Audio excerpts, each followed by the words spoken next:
Welcome back to the shed. I've managed to get hold of some logs that were cut down 3 days ago. Before we ask what we can do with wet wood, there's something important we need to do first. Check in with our sponsor? No. Worse than that, we need to go outside. Welcome back to the outside. This stump isn't cherry, but this is. She's a beauty. I don't know much about preparing green wood, but I do know that we want to split it through the middle bit.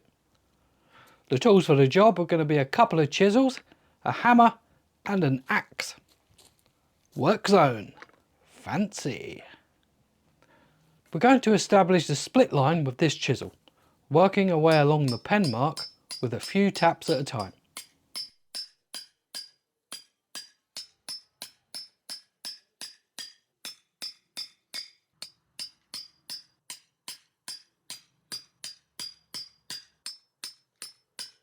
A closer look shows us that it looks just like it did a second ago, but closer. Now for the fun bit. The axe locates in the chisel groove, and then we can belt the axe with the hammer.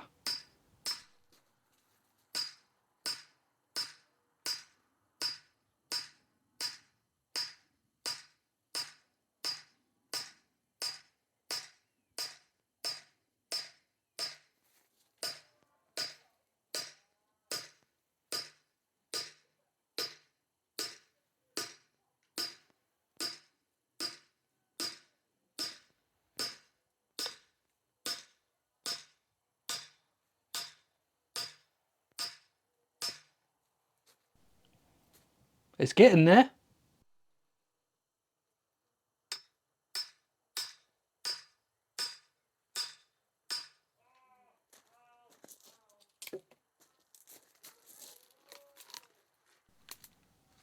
There we go. Look at that, it's a couple of bowl blanks. The next log on the chopping block is this bit of pear tree. It's a big one. Since this pear log is quite long, I think we should turn half of it into bowl blanks and the other half into boards.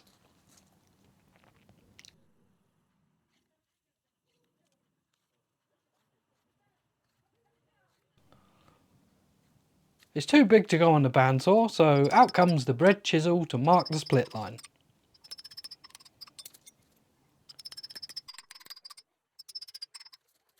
How many times do I need to hit the axe before it splits?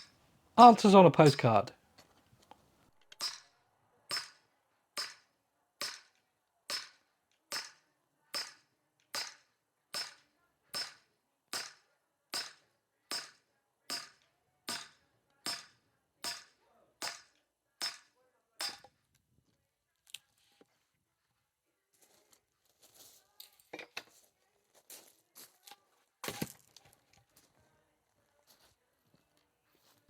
This half will be bowl blanks, and this half will be the boards.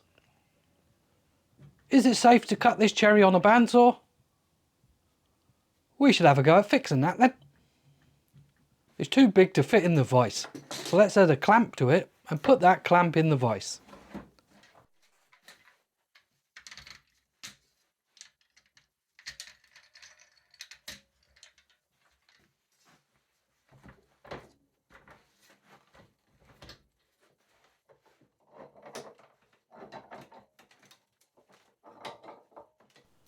It's still not perfect, but it's good enough.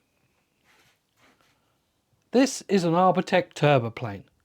I don't use it very often, but it's made quick work of flattening this cherry.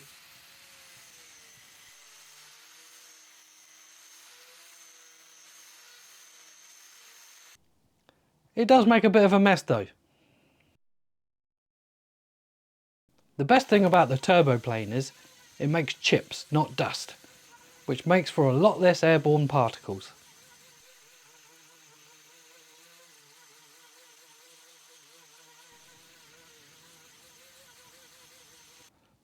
Just for fun, let's use a draw knife to cut a straight edge along this log.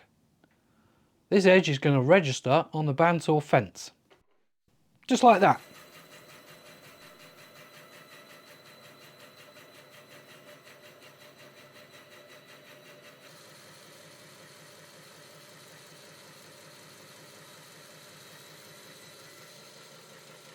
That took ages. I think I need to change the blade. We've got to wait for that lot to dry before we can use it. So I'll tell you what, let's cut some bowl blanks while we're waiting. The pair of pear bowl blanks start off as squares.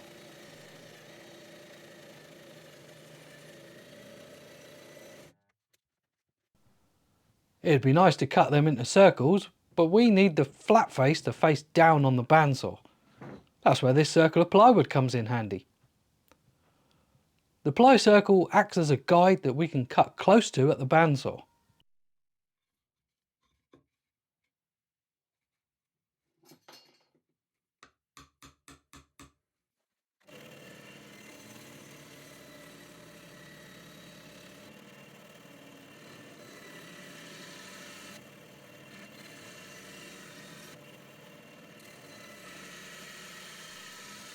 Look at that!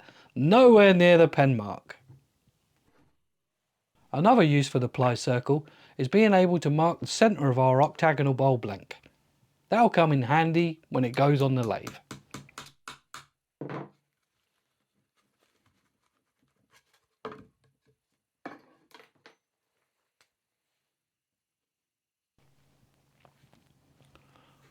We've got 2 cherries and a pair of pear bowl blanks. This tub contains a secret recipe for sealing end grain. We're sealing the end grain because these bowl blanks are going to be put aside to dry, and hopefully the secret sealer is going to stop the wood splitting, because we all know that wood loses its moisture quickest through the end grain. It's basically straw theory. If you're unfamiliar with straw theory, then I suggest that you research that in your own time. This cherry doesn't have any secret sealer applied to it, but it does have a hole in it.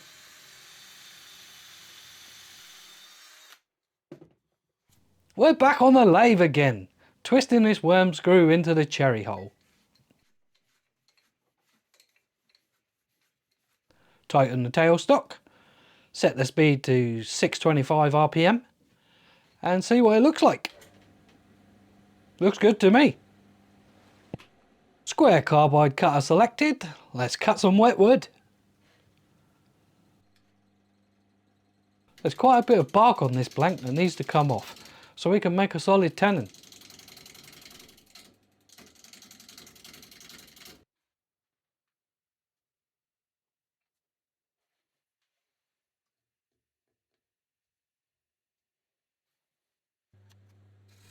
That'll do nicely. Let's rough out the outside of the bowl now.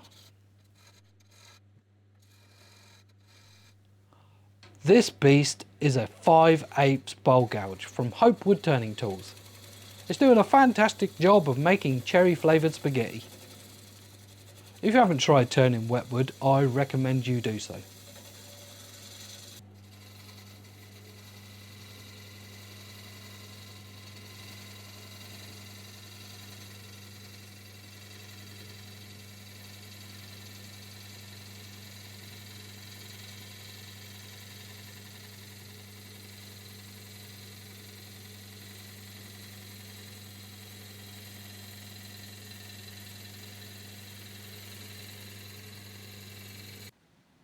The tenon is in the chuck now and the square carbide is back in action.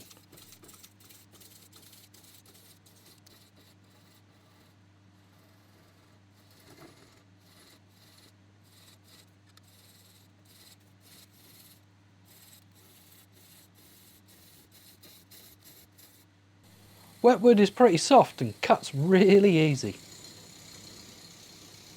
Just look at those chips fly.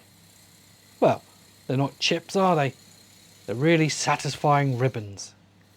There's loads of them.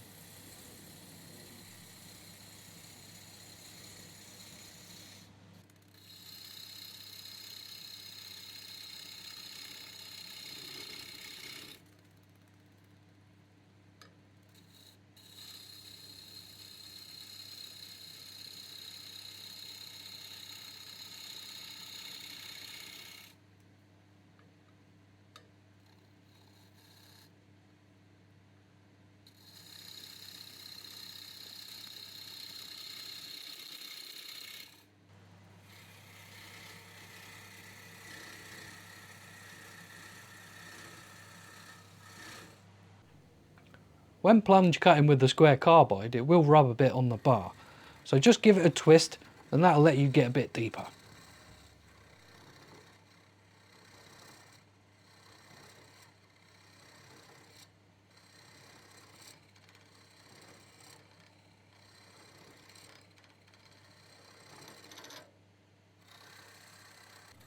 The ribbons get bigger as you work your way towards the rim. Have I recommended turning wetwood already? You really should.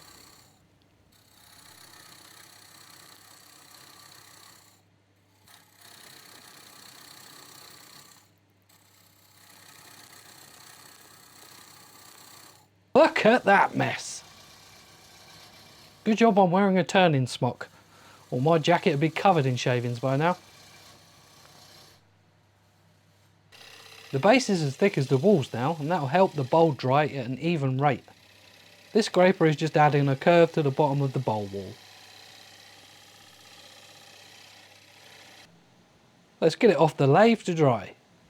I have no idea how long it's going to take for this bowl to dry, so I'm writing the date on the bottom of it, and I'll check on it in a couple of weeks.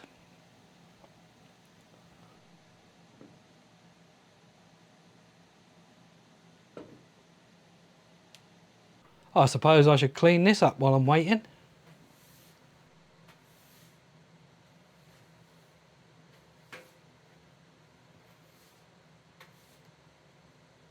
Maybe I'll do it tomorrow.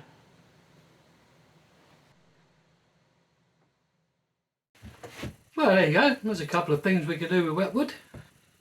Of course, there is one thing you have to do with wetwood, and that is wait for it to dry.